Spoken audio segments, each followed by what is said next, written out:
Greetings and welcome to Module 3 Unit 7, which is actually continuation of the previous unit where we were talking about instructional components.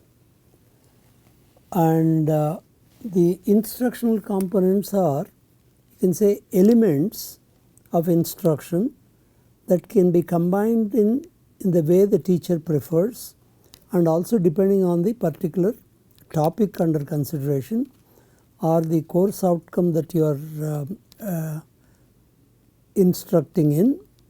So depending on that, depending on the other situational factors as well, the teacher will combine or sequence these instructional components in the way he prefers. So let us look at in the previous one we looked at instructional components that what we consider very important: goals and feedback, and analogies and similes. These are the two instructional components that we looked at, and in this unit we will look at instructional components which are graphic organizers, note making and summarizing, and activating prior knowledge. One can use or one can create, or even there are plenty of other instructional components that one can consider. We are not presenting every one of them. In the previous one we made a list of about 19 components, but that is not at all exhaustive. One can also create one's own instructional component. Now let us look at these three which can make a great difference. Why are we taking this? These are the ones where the student is engaged with the knowledge that he is trying to acquire. It is not merely, it is beyond passive listening in a classroom. Now let us look at graphic organizers. Graphic organizers merely organize the content graphically. The content here can mean, it can be entire course. How do I present my entire course in some way? Or it could be only the what do you call a single course outcome that we are talking about. Our course outcome is elaborated into competencies, so it can be related to a competency, or the content could be just merely one single concept as well. How do I do it? Or it could be a procedure. Okay. So content here we are interpreting in a very generic manner. And graphic organizers help students organize ideas, see relationships between ideas, and facilitate retention of information. So our major purpose in instruction is, we not only want our students to make sense of what you are instructing, but we want them to retain that particular knowledge. So depending on the kind of graphic tools that you are using, they can greatly facilitate retention of information. That is the major goal of any instruction. And graphic organizers are best at showing the relational information, how one is related to the other. And these visual representations can be used in all disciplines and are quite flexible in their application. As I said, one can sketch or one can use a computer based tool to create your graphic representations. These graphic representations can be used by teachers as a means to display information in the classroom. Or it can be also as a part of a set of slides, as we will see, that can be presented in an online course as well. And they can be used by students as an activity, either creating a completely new graphic representation or completing a partially created graphic representation. That means a teacher can actually give an incomplete one and ask the students to complete that. That means the student is participating in an activity, and students can also use it as a means to plan writing. That is, if you want to organize or if you are required to write a report or an essay, you can even, that can be planned in a graphic manner. Making notes or support to help answer questions or discuss issues. You can use a diagram, some diagrammatic representation, even to discuss issues between several people. So, how graphic organizers are used depends on the objective. Are you discussing, or are you trying to you want to show your understanding to others, or the teacher wants to present the relationships between the ideas that are being that are under consideration. So, it depends on the objective, and it works well to give students a diagram with little text on it and then ask them to add details as they learn about the topic. We will presently see an example.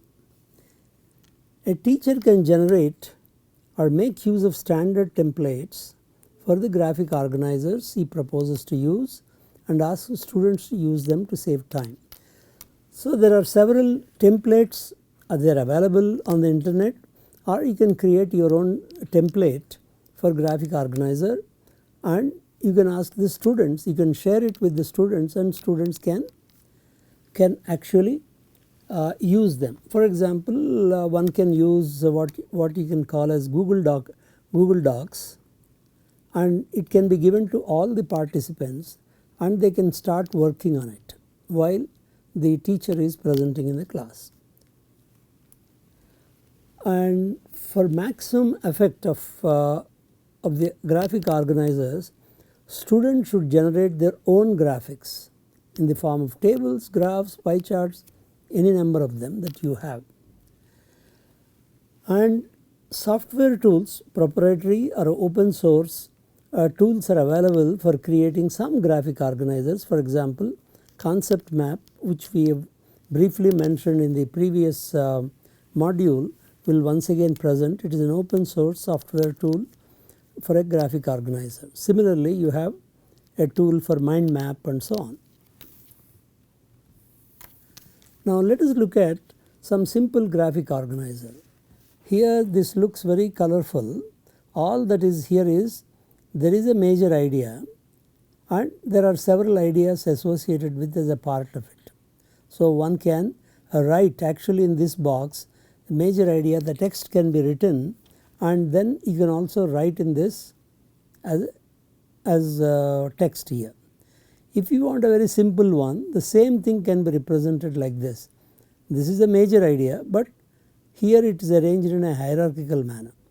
So, one can write one idea in each one, or on top of that you can also write in a kind of indented fashion hierarchically. Any topic can be elaborated like this.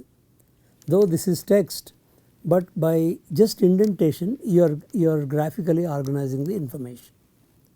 Similarly, again there is no particular hierarchy, there is a major idea, there are several ideas associated with this, and for example this particular graphic representation and this are practically the same.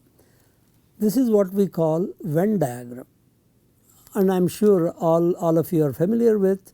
Here what happens, each particular we can say activity, or each circle represents one common concept, you can say, and then when you do this there is some overlap between two circles, and that kind of thing can be used really to compare and try to explore what is and what is not by using Venn diagram. Let us look at there is another one. We will presently come back to Venn diagrams. There is another way of representing a simple experiment. That is, when you are doing something in the laboratory, an experiment, here what you say, what are the steps that I will do, 1, 2, 3, 4 like that, one can write like this, and then what are the results that I am going to look at. I am measuring the results and I will classify these results into different categories, and then for each category I come to a conclusion. And by saying this, what do they mean finally, my conclusion I can write like this. So this is one graphic way of representing how an experiment can be done.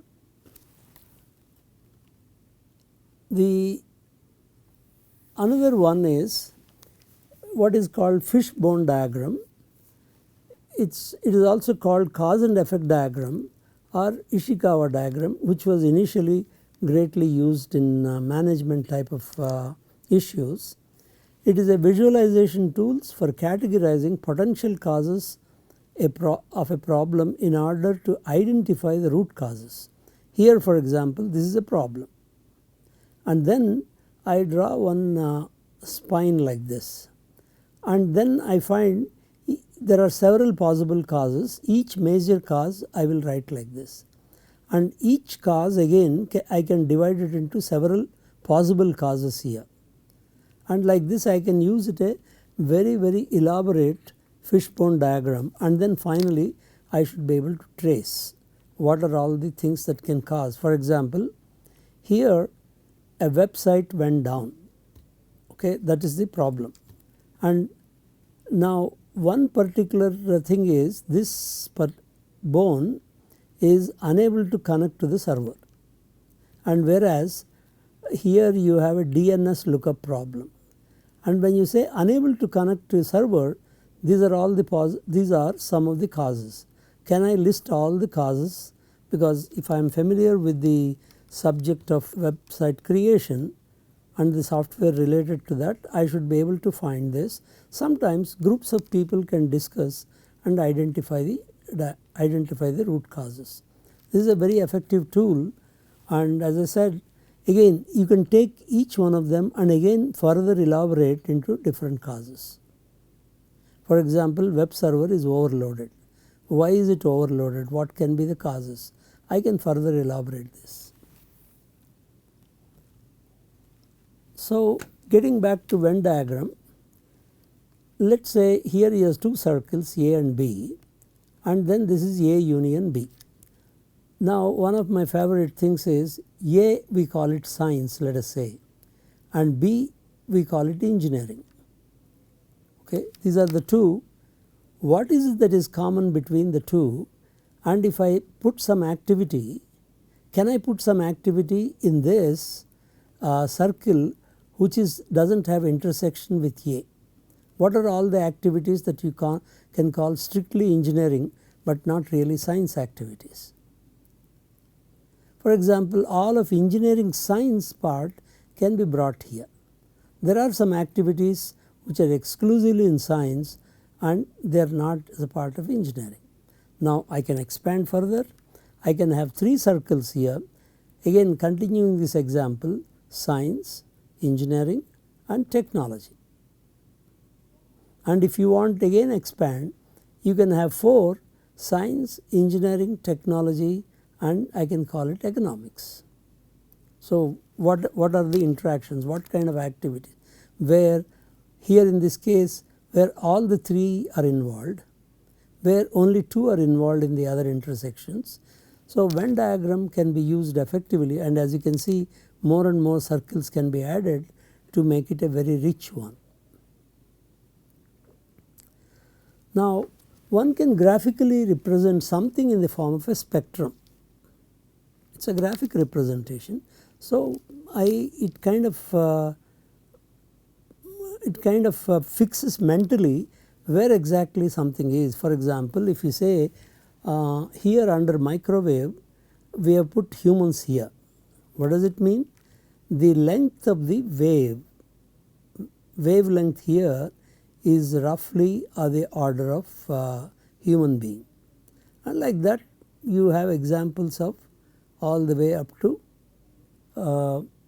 gamma rays. Okay, the spectrum is shown like this. It is a very nice representation of that, and here there are colors are used in this, and here sizes are represented by some of the things that we are familiar with. Similarly, when something happens over time, one can identify all the milestones at various times. For example, if you have a project, an engineering project is being done, I can talk about the timelines, and I can also identify the milestones in that. So that way it can be used planning for a project, especially when a group of people are involved in implementing this. The identifying milestones at various points of time is very good way of graphically presenting or planning a project. For this kind of thing you have tools available for project management. Now another type of a graphic tool is what you call storyboard. A storyboard is a graphic organizer in the form of illustrations or images displayed in sequence for the purpose of pre-visualizing an interactive media sequence. So what do? If you want to again it depends on the kind of project you are involved in. You present your thing as a sequence of images or sequence of even text, or it could be a sequence of what do you call computer screen printouts. It can be anything like that. So storyboard is used, for example, in software development as part of identifying the specifications for a particular software. During the specifications, screens that the software will display are drawn either on paper or using other specialized software to illustrate the important steps of the user experience. This is very much used in software development. Now you have another tool called mind maps. Mind maps are powerful visual tools for the teacher to explore along with the students in the classroom relationships between and among parts of a key idea. I can throw in an idea and say what does that occur to you. I can ask the students what is it that you can think of, and I can keep on building a mind map, and you can see how one thing is related to the other, can be related to the other. And using the mind map, the teacher can facilitate if the relationships are wrongly identified. One can say that is a wrong relationship and correspondingly correct the mind map. And the mind maps also allow students to look beyond the obvious. That means something I am dealing with very hardcore an engineering concept, and then suddenly I may be able to link it with something completely different. For example, I can look at some art form, and how is the art or some or music or humor is related to the concept that you are dealing with. If you are able to establish some kind of a link, then you are actually really you can say in the language of the brain that you are improving the chances of retention of that knowledge. And this mind map is promoted. The lot of books are written, the software tools are available, and it was mainly made popular by one Buzan. Now this is a kind of a mind map of emotional intelligence, and we have dealt with so called emotional intelligence as part of the affective domain when we discussed in module 1, when we were looking at categories of knowledge, in the 3 domains of learning, that is cognitive, affective and the psychomotor domains. The emotional intelligence is concerned with the affective domain. If you can see, first thing is, okay, Emotional intelligence is shown as how two people or two persons are related, and then you try to define what is emotional intelligence. It is defined like this. And what are the benefits of emotional intelligence? One can draw a whole set of this kind of diagrams. As you can see, it also looks like the axon and the dendrites kind of thing. And so one of the thing is, how do I respond to my own emotions, and how do I respond to the others' emotions, and what are the tools and techniques that are available or that can be used or to be developed for improving emotional intelligence.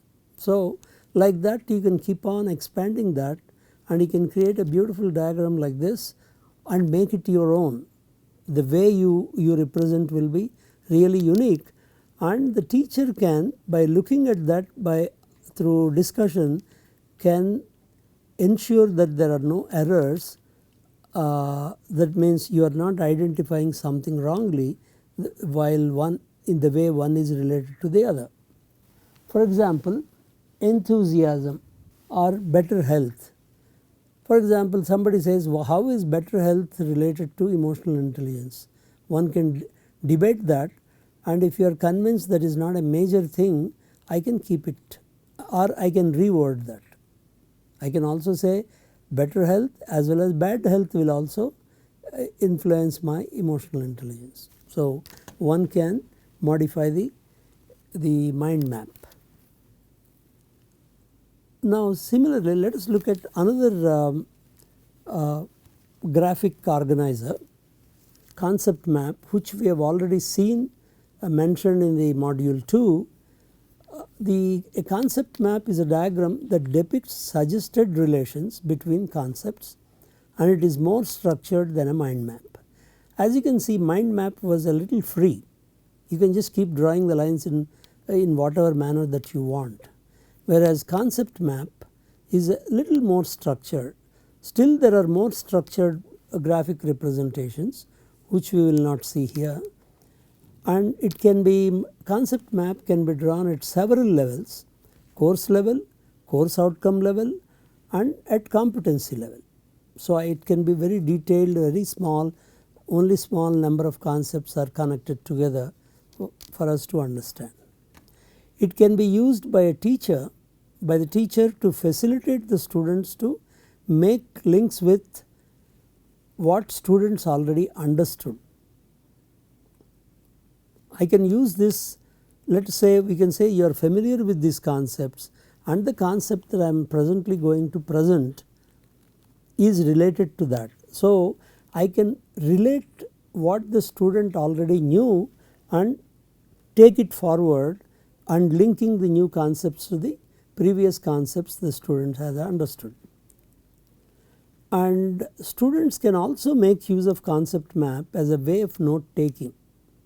I can just draw a diagram and draw circles or some squares and keep noting that down.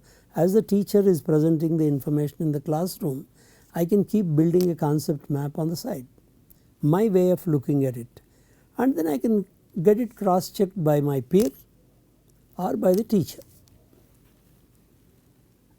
And the way the components of a concept map are the ideas which are put inside a box or a square or a circle, and then there is one is connected to the other. What you call labeled arrows are used in downward branching hierarchical structure, and this was due to Novak and his associates, and right from 1970s onwards they have been promoting this in education. And you have a free tool called CMap tools, and it can be downloaded free, and it is one of the very simple tools that one can quickly learn and use. Let us say this is a course on electromagnetics. What does electromagnetics deal with? They deal with electrical charges, and electrical charges can be static in nature, or they can be moving at a constant velocity, or they may be accelerating charges. There are only 3 varieties that you have, and the static charges produce electric fields, and then like this I can keep on building. What kind of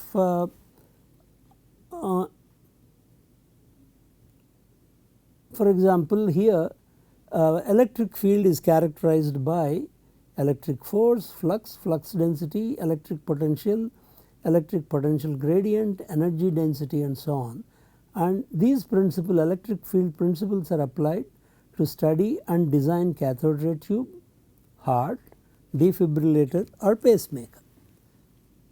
So like that, the entire course on electromagnetics is actually, it is used as a way of designing the course, or the way you want. Finally, having designed this, you can present this course in this form, and once it is presented like this, the entire view of the course on electromagnetics is kind of graphically imprinted in the minds of the students.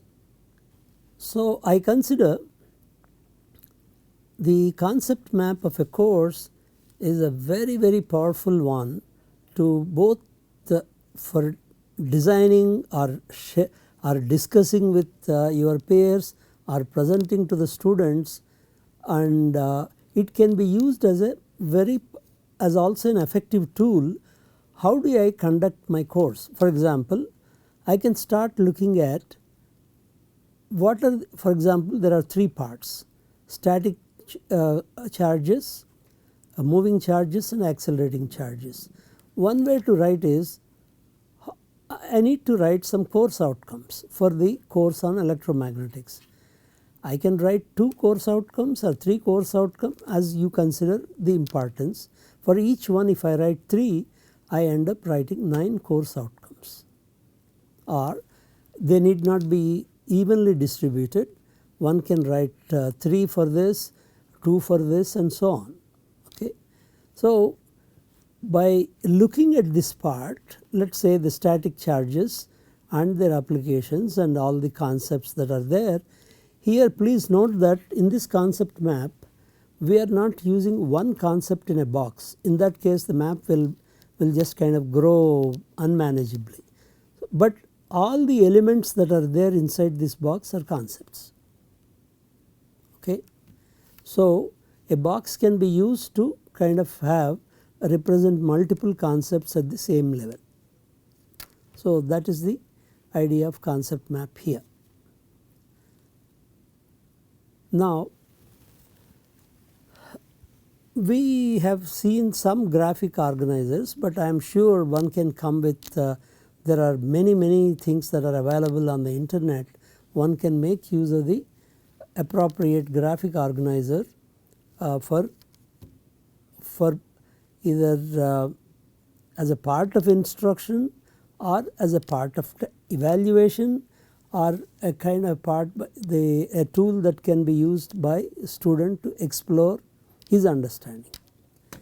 Okay, next we come to another issue where the student is involved, mainly note making and summarization. This is a process by which your students discover the big picture, the main points from their learning. So either you do a précis, making a mind map at the end of a topic, or creating a graphic representation. Notes made by the learners are more effective than copied notes or books. For example, the teacher can write something or project some information. If you write that back into your own notes, that does not become note making. The student has to now write the summary of the way he has particularly understood the topic that has to be made. And if you recall, in module 1 we looked at the cognitive activities, cognitive levels, where we talked about 6 cognitive levels, and note making and summarization is a sub process of the cognitive process understand as per Bloom cognitive activity. So, note making and summarization is quite effective, and it can be readily used in all contexts. For example, there is one particular tool called or instructional component, you can say a 2-minute paper is an example of summarization. The instructor can ask all the students to write for 2 minutes a paper. For example, you can effectively use Google Docs to collect all the 2-minute papers written by the students, and by reviewing that you will be able to give very specific feedback to the students. And the teacher can design templates for his proposed activities for note making and summarization. He can create a simple tables or some kind of a chart and say you start filling that up. And another one, visualized note making is a strategy that encourages students to associate language with visual imagery. This can be very powerful. Teachers can encourage students to link verbal notes with images and symbols that show sequence, patterns or relationship.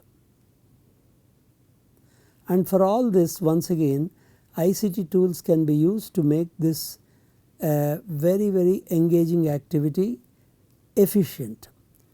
If students require a lot of time to do any of these things, obviously you cannot frequently use, but if you these days, assuming that all students have smartphones or laptops, and then the teacher is familiar with a particular ICT tool, they can readily be used. Now another instructional component, we call it activating. This is not anything new. It has long been a tenet of education to start where the child is. It was mainly used in school education, and if you look at the internet, there is a tremendous amount of literature related to activation or activating, but all the examples will mostly belong to what do you call to the school children. And somehow as learners mature, the higher education system seems to feel that providing relevant experience prior to instruction is no longer necessary. Somehow that has become the practice, which is certainly not true. So learners, because that activity is not integral to any of the present practices of instruction in higher education, as activating is not used by majority of the faculty at present, learners lack or may not recall previous mental models based on experience that can be used to structure the new knowledge. One of the things we always said, we build our new, we take the new knowledge, process it in the working memory, and then try to link it with what we already knew. So what we already knew, how to link it is the major activity. To that extent, you have to find out which are the things to which you can link, and that is a process of what we call activation.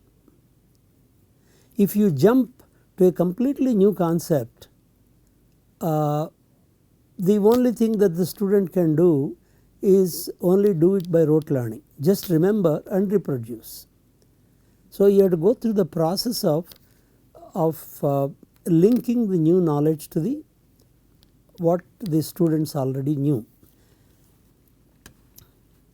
and this has been converted into which will be explored in the following unit M3U8, that Merrill's first principles of learning are going to be addressed, which is one of the principles is the activation of prior knowledge. That will be explored in the next unit. Let us look at it a little more about activation principle. So learning needs to start from what the learners already know. It is a very simple statement. learning needs to build on existing mental models of the world. While it is so, but we normally do not, and that is where the activation of prior knowledge helps a learner make connections to the new information. And if you consider, if for example, one of the things that people do is conduct a pre-test or a quiz to find out what the students know about the topic that we are going to present. But that is that kind of thing does not fully constitute the activation of prior knowledge. The activation principle, as per Merrill, states that learning is promoted when learners activate a prior mental model of their prior knowledge and skill as foundation for new skills. That is what is activation principle, which will be explored further in the following units. Now, if you do not do this, what happens? When left on their own, learners often activate an inappropriate mental model, because as we said, the learning constitutes somehow connecting the new knowledge to something that you already know. But if you do not go through a guided experience in this, there is a possibility that you connect it to a wrong network, let us say neural network. And building an inappropriate mental model often results in misconceptions that show up as errors when learners attempt to solve a new problem. And this often happens. You must have seen any number of examples of things like with regard to even Newton's laws of motion, how people have accumulated some misconceptions about even some simple things. Directing learners to recall past relevant experience and checking this recollection for relevance to the problem under consideration are more likely to activate appropriate mental model that facilitates the acquisition of new set of interrelated skills. So, this is the most appropriate way of saying about the purpose of activation and the process of activation.